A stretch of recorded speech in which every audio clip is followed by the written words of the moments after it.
Good morning and welcome to News at 10 on Rajya Sabha television. I'm Aishwarya Kapoor. Now, Japanese Prime Minister Shinzo Abe begins his three-day visit to India today. Now, a number of key agreements are likely to be signed between India and Japan during his visit. Well, that is the big story that we are tracking this hour. Let us begin with the other top stories in the headlines. Prime Minister expresses sorrow over disruptions in Parliament, says democracy cannot function on the whims and fancies of anyone. Mumbai court makes the David Coleman Headley approver, grants him conditional pardon in the 2611 Mumbai attacks case.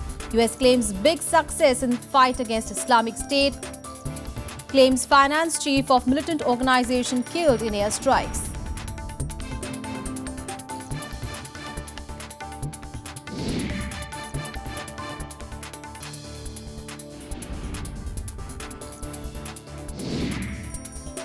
A 24-hour deadline for world leaders to agree on a climate change deal. Finance to developing nations to overcome climate effects still a major sticking point.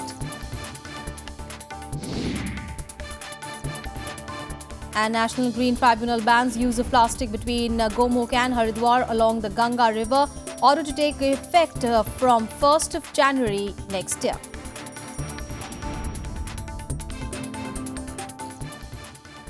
Prime Minister Narendra Modi has reacted to the disruptions in Parliament. Addressing an event organized by a news publication group, he countered the opposition's contention that the government had reached out to them only for the passage of the GST.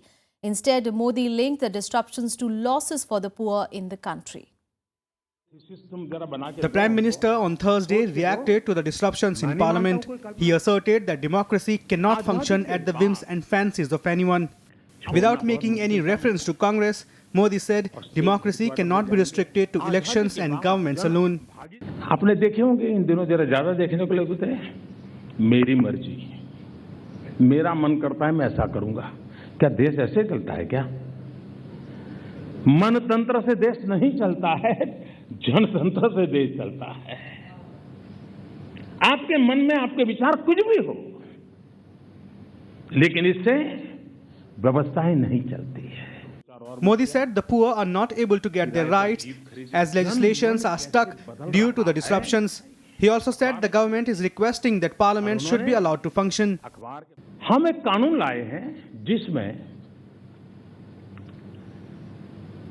गरीब व्यक्ति जो नौकरी करता है उसके bonus के संबंध में लेकिन आज मुझे दुख के साथ कहना पड़ता है कि पार्लियामेंट चल नहीं रही है गरीब का हक रुका पड़ा हुआ है और इस अर्थ में लेकिन चर्चा क्या होती है जीएसटी और पार्लियामेंट जीएसटी और अरे भाई जीएसटी का जो होगा सब मिलकर के जो भी भागेगा भारत का भाग्य तय होगा लेकिन गरीबों का क्या Making a strong pitch for people's participation, Modi said the first thing is to have faith in the people and their strengths.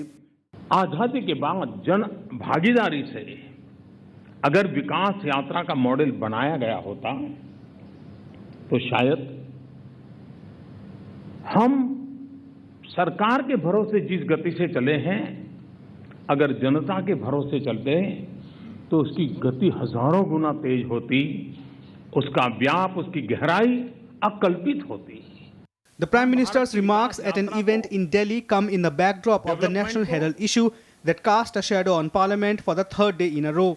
The Congress protest led to disruptions in both houses and blocking the passage of bills. Bureau Report, Rajya Sabha TV. And Finance Minister Arun Jaitley has said that there is some meeting ground and issues raised by the Congress on the Goods and Services Tax Bill can be easily addressed provided there is willingness on part of the party. Now, speaking to India Today channel, Jaitley said, and I quote him now, what our stand on these issues raised by Congress could be, I have conveyed to senior responsible people of the Congress party. The three issues can be easily overcome provided there is willingness. But even the points that they have raised, there is some meeting ground. I have to be hopeful on the issues, quote unquote. He further said that the three suggestions made by the Congress go contrary to what former finance ministers P. Chidambaram and Pranab Mukherjee had proposed. Congress is opposed to the Goods and Services Tax Bill in its present form. And Vice President Hamid Ansari will leave for a 3-day visit to Turkmenistan today. He will take part in inaugurating the ambitious Turkmenistan-Afghanistan-Pakistan-India gas pipeline and also events marking the 20th anniversary of the Central Asian country's status of permanent neutrality. Vice President Ansari will meet Pakistan Prime Minister Nawaz Sharif and Afghanistan President Ashraf Ghani during the event. The Vice President will also address an international conference on policy of neutrality, peace, security and development. He will return to India via Pakistan and Afghanistan. TAPI between India and Turkmenistan will be a clear evidence of the fact that we have much to gain with such cooperation, that this is going to be a significant force multiplier into our development efforts. This will be a practical manifestation of the connectivity that we talk about. And Japanese Prime Minister Shinzo Abe touches down in New Delhi today for a 3-day visit. He will meet Prime Minister Narendra Modi, during which they are expected to announce a deal for India's first bullet train. Abe is also set to meet with President Pranab Mukherjee, External Affairs Minister Sushma Swaraj and Indian business leaders today. At the 9th Annual Indo-Japan Summit talks on Saturday, Modi and Abe will review implementation of various decisions taken in course of last 1 year to enhance economic ties, particularly in the trade and investment sector. Slated for discussion is the 98,000 crore rupee agreement for a bullet train connecting Mumbai and Ahmedabad. After the talks, Abe will leave for Varanasi, Prime Minister Modi's parliamentary constituency, where he will attend the Ganga Aarti at the famous Dasaswamedh Ghat. Modi will accompany Abe during his nearly 4.5-hour-long visit to Varanasi. With the beautification and cleaning work going on around the clock, Varanasi is being transformed to welcome Japanese Prime Minister. जो India के लोग जापानी लोग मिल के यहाँ यज्ञ हुआ है और अभी दोनों प्रधानमंत्री आ रहे हैं, तो उसके पहले वो सब कुछ बढ़िया से हो जाए, अच्छा हो जाए, ये प्रार्थना किया है। हम भारतीय और जापानी बंधुओं ने मिल करके एक महायज्ञ का आयोजन किया है, भारत जापान मैत्री महायज्ञ। इस महायज्ञ का मकसद ये है कि शिंजो आबे जी के काशी आगमन द्वारा भारत और जापान के बीच पारस्परिक मैत्री संबंध और मजबूत हो और प्रगाढ़ हो। And on to other news now. Well, Congress Vice President Rahul Gandhi will begin a 2-day visit to Assam today. Rahul Gandhi will hold deliberations with the state unit on possible electoral alliances in the 2016 elections. The Congress, remember, recently suffered a setback in Assam after its former education minister Himanta Sarma joined the BJP. After the Bihar win, though the Congress, with its renewed political stock, is weighing larger alliance options. On day 1 today, Rahul Gandhi will interact with the women from SHGs, and on his second day on Saturday, he will undertake a Padyatra in Barpeta. And the news from down south, well, the centre has declared the floods in Tamil Nadu as a calamity of severe nature. The state government made this announcement after Chief Minister J. Jayalalitha wrote to the Prime Minister. The Chief Minister said that the Parliament Secretariat had issued a circular to MPs stating that they can allot 1 crore rupees worth of renovation and rehabilitation efforts in the flood-affected districts from Members of Parliament Local Area Development Scheme, or the MPLADS. While the state government would apprise lawmakers of the requirement in the respective districts in this matter, the AIADMK MPs, totaling 49 in both the houses, had already been asked to contribute 1 crore rupees each from the MPLADS. The opposition, however, is critical of the state government's handling of the flood situation in the state. Well, come 1st of February 2016, there will be a complete ban on the use of plastic of any kind between Gomukh and Haridwar along the river Ganga. Where here's a report on the National Green Tribunal's latest slew of measures to keep the river pollution-free. The National Green Tribunal has banned camping activity in the entire belt of Kodiala to Rishikesh on the banks of the river Ganga in Uttarakhand. However, rafting is still allowed in that stretch. These are just part of a slew of measures announced to clean the river. A complete ban on the use of plastics in the entire belt has also been announced. The fine for violation will be 5,000 rupees. A bench headed by NGT chairperson Swatantra Kumar said, no camping activity shall be carried out in the entire belt of Kodiyala to Rishikesh, and the government would abide by its statement made before the tribunal on March 31, 2015, till the regulatory regime in terms of this judgment comes into force and is effectively implemented. The order has come on the plea of an NGO, Social Action for Forest and Environment. In its plea, the NGO had asked for an order against the unregulated operation of rafting camps in Rishikesh and other areas on the banks of the river. A committee of officials has also been constituted to prepare a regulatory regime which should be submitted to the tribunal within 3 weeks. The panel comprises officials from various departments of both the centre and the Uttarakhand government. In the order, NGT said the committee shall consider all aspects of environment, wildlife, river and biodiversity while preparing the relevant regulatory regime. The committee has also been tasked with identifying sites for camping and also how these sites will be used. The bench has also asked that no construction activity be carried out within 100 meters of the river. Bureau Report, Rajya Sabha TV. In Breakfast News, we'll take a very short break. Stay with us.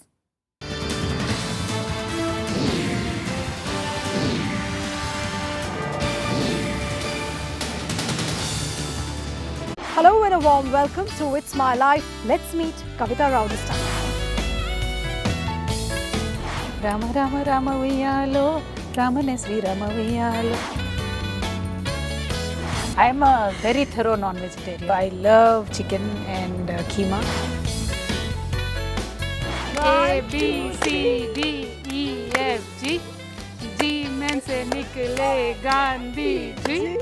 Gandhi ji ने खाया गन्ना, उसमें से निकला Rajesh Khanna.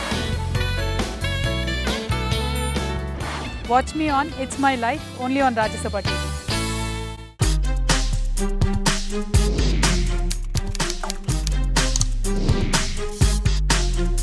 Get live Rajya Sabha session.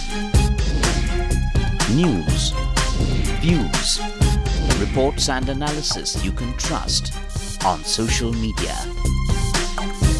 Subscribe, follow, like Rajya Sabha Television.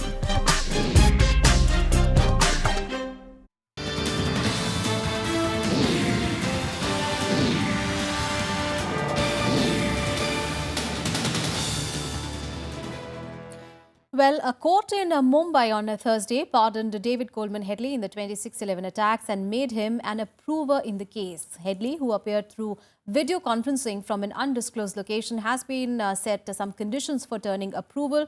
Well, his next date for deposition before the court is 8th of February next year. Pakistani-American LET operative David Headley, whose survey targets for the Mumbai terror attacks has been pardoned by a Mumbai court and made approver in the case. Judge G.S. Sanup in his judgment said, and I quote, accused David Headley is tendered pardon as per section 307 of Code of Criminal Procedure. Headley would be the prosecution witness in the case, unquote. Headley will now have to depose through video conference in court on 8th February 2016. Accordingly, court has made him as an approver, but while making an approver, we have also made it very clear that this pardon is a conditional pardon on certain terms and conditions, and he accepted those terms and conditions, and therefore accordingly now David Coleman Headley will be the prosecution witness, and he will be examined on behalf of the prosecution in the terror trial of 26 November as the first star prosecution witness. While pronouncing the pardon, the court said it is being granted on the condition that Headley will reveal every fact leading to the conspiracy of the terror attacks. The condition is also that he will provide details of all the co-accused involved in the matter and crimes committed in India by him and others. इसकी हमारी देश में पहली बार गवाही होगी, जिस गवाही के द्वारा अपने उसने साजिश में कौन-कौन लोग थे, क्या-क्या साजिश, इसकी पूरी जानकारी देने की एक अपॉर्चुनिटी आज उपलब्ध हुई है.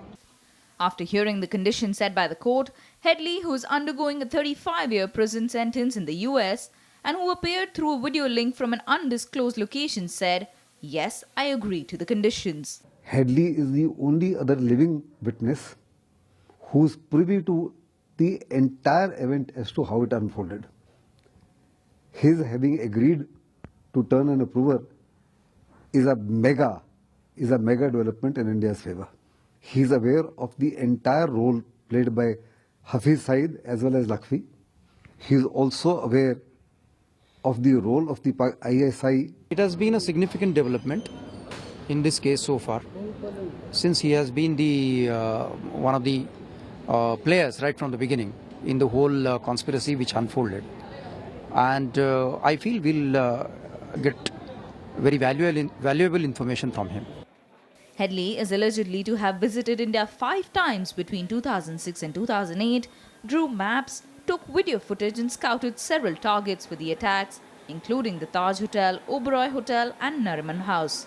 His reconnaissance provided vital information to the 10 LET terrorists and their handlers who launched the attack on November 26, 2008, in which 166 people were killed, including many foreigners. Bureau Report, Rajya Sabha TV. Now to some other news. Well, the US claims of dealing a major blow to the Islamic State's financial structure, killing its finance chief and 2 others in the airstrikes. The US military spokesman, Colonel Steve Warren, confirmed that Mustafa Mohammed al-Karmoush or Abu Salah, the 2 other senior leaders, were shot down in the strikes in recent weeks. Well, no further details really have been provided. Abu Salah appears on the US Treasury's counter-terrorism designations list, setting out sanctioned individuals. He is considered to be one of the most senior and experienced members of the militant group's financial network. The United States said that these deaths will exhaust the knowledge and talent needed to coordinate funding within the organization and also greatly aid the coalition's campaign to destroy the Islamic State. Well, the government is planning to have a centralized mechanism to provide hot packaged food to students in Anganwadis. Taken as a measure to battle malnutrition, the food will pack in essential nutrients which are needed for a child's growth. Launching the India Health Report 2015 and Global Nutrition Report 2015, Union Ministers J.P. Nadda and Maneka Gandhi highlighted the rise in malnourishment and the need to provide packaged food to Anganwadi. Which is, instead of giving it to Anganwadis to make food, mothers to make food, villagers to make food, why don't we have it made at a central place by a company, whether government or not, and put it into measured cups of 500 grams or 750 grams or whatever you intend to feed them at whatever stage. And in that come the micronutrients, the iron, the folic acid into poha, into millets, into say noodles made of millets or ragi. We change the thing every day. So at least you get clean, machine-made, proper, basic food. Around 39% Indian children under 5 are stunted.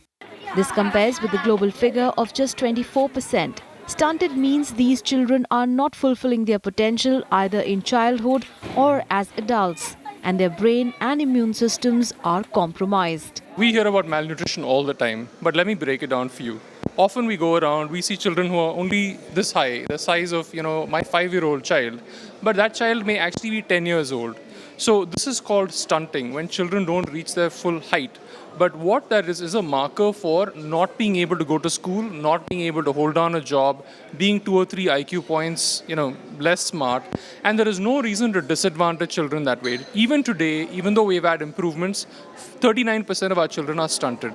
Nadda highlighted the need to accelerate action at the state level. The performance of all India level masks significant differences in state level performances. This is unacceptable and we must understand the importance of moving forward quickly. This can't be a business as usual. India's national rate of stunting saw a decline from 1.7% in 2005-06 to 2.6% in 2014. But experts feel it is nowhere near the global goals on nutrition. This is Anshu J. Singh's report for Rajya Sabha TV. And news from Paris now. Well, less than 24 hours to go for the climate summit to close, and negotiators from governments around the world continue to work to iron out their differences. Well, a latest draft text was released on Thursday, but it fails to address concerns of developing nations like India over compensation issues. Earlier, Environment Minister Prakash Javadekar held a second meeting with US Secretary of State John Kerry to discuss thorny issues. Weary and sleep-deprived ministers in Paris headed into a second night of non-stop talks on Thursday. With the task of saving mankind from a climate catastrophe, they now have just 24 hours to ink a historic accord. The latest draft of an agreement was presented on Thursday, but serious issues still remain unresolved. Ce projet est donc plus court que le précédent, c'est une bonne chose, et il tranche sur plusieurs options, mais il laisse encore entre crochets quelques points spécifiques qui, sans mystère d'ailleurs, sont les plus complexes. I am very much optimistic, but I hope they will come out with a very strong and ambitious and universal one, respecting the aspirations of all the people around the world. Thank you very much. The three complex issues that remain unresolved are differentiation between developed and developing nations, financial agreements for the developing world, and the ambition for a global temperature target. The parlance of negotiators, it comes down to differentiation, ambition, support. How much difference will there be in how and what different countries, the obligations different countries have developing versus developed in terms of what they're expected to do, how they're expected to report on it. Ambition, how ambitious will the agreement be? How do we ratchet up ambition over time? And support on finance, how much money and in what forms should money come? For India, it is the point on financial agreements for the developing world that is the most significant. The new near final text, while talking of meeting laws and damage needs of developing nations, excludes any regime of liability and compensation. Such a provision would deal a blow to small island states and coastal countries that experience intense weather events, such as the Chennai floods. Earlier on Thursday morning, Environment Minister Prakash Javadekar held a second meeting with US Secretary of State John Kerry to discuss outstanding issues. Meanwhile, on the sidelines of the summit, protesters continue to push for a potentially historic deal. A final agreement is still scheduled to land on Friday. Bureau Report, Rajya Sabha TV. Now moving on to some sports news, and Saina Nehwal kept her Dubai World Super Series finals dream alive with an extraordinary win over reigning world champion Carolina Marin on Thursday. The 23-21, 9-21, 21-12 triumph at the Hamid Sports Complex will go down as the greatest in her career to date. Saina Nehwal lost her opening group match heavily yesterday and had not trained for 3 weeks following a recurrence of her Achilles injury. Marin was playing well in the first 2 games of the match, but in the third, some uncharacteristic errors left the door open for Saina Nehwal to take advantage, which she did with aplomb. The Indian plays an out-of-form defending champion Tai Tzu Ying of Chinese Taipei in her final league match on Friday. Some more sporting action now in Sports Beat. Shuttler K. Srikanth was pushed to the brink of exit after he suffered his second consecutive loss in the BWF Super Series finals, losing in straight games to Denmark's Victor Alexen in the men's singles in Dubai on Thursday. Srikanth had beaten Victor twice earlier this year en route to his triumph at the Swiss Open and the Indian Open, but he could not produce his best and he lost 13-21, 18-21 in a 37-minute contest at the Hamid Sports Complex. Liana Pace and his doubles partner Hughes Herbert turned it around remarkably for the Japanese Warriors, who beat UAE Royals 24-21 to record their first win of the tournament in the opening match of the International Premier Tennis League's India's leg in New Delhi on Thursday. Later in the day, the Indian Aces also defeated the Philippine Mavericks 30-12, winning all 5 sets played. The French Football Federation on Thursday indefinitely suspended star striker Karim Benzema because of criminal charges of involvement in a sex tape blackmail attempt against a teammate. The suspension would include the 2016 European Championship to be held in France, which get underway in 6 months unless the case is settled. Gary Nehwal's first game as a head coach ended in a disappointment as Valencia were beaten 2-0 at home by Lyon, ending their chances of Champions League progression and sending Losche into the Europa League. Valencia looked very disjointed and very low on confidence as goals from Lyon's young attackers Maxwell Cornet and Alexandre Lacazette gave the league a deserved victory at a downbeat Mestalla. And Tunisia's pro-democracy group National Dialogue Quartet were honoured with the Nobel Peace Prize in Oslo on Thursday. It won the award for the role it played in the peaceful transition of power in Tunisia during the Arab Spring. The group negotiated between the warring sides, helping form a caretaker government to hold power until new elections were held.